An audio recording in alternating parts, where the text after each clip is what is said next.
I've made so many mistakes over my 10-year experience as a creator. I've missed opportunities like documenting my time in school, studying art and film. My last day as a teenager, lost and unsure what the future holds for me. My trips to England, Greece, Israel. But I sure have shared more than I lost. From my earliest test of filmmaking with Lego sets and minifigures, to my headfirst dive into the world of YouTube, showing my face and true personality for the first time. My personality constantly begged me to share things that I was lucky enough to actually have some people care about.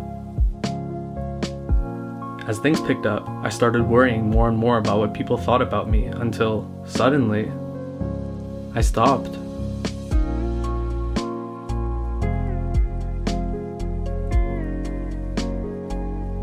The pandemic, among other things, brought my YouTube journey to a halt, but that wasn't the end of it. My slow departure from filmmaking and video production brought me even closer to something that I've completely fallen in love with: photography.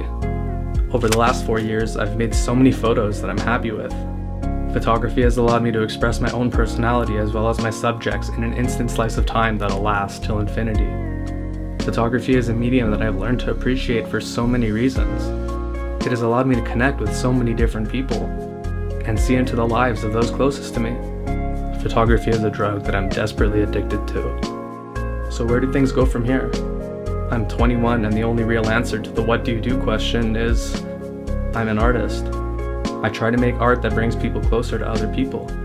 I urge to create the invisible bond between people who have never met but can appreciate each other for their distinct characteristics. It's the little things that make people who they are after all. So what is my goal with all this? Why am I telling you about my little life? Well, it was just something that I wanted to share.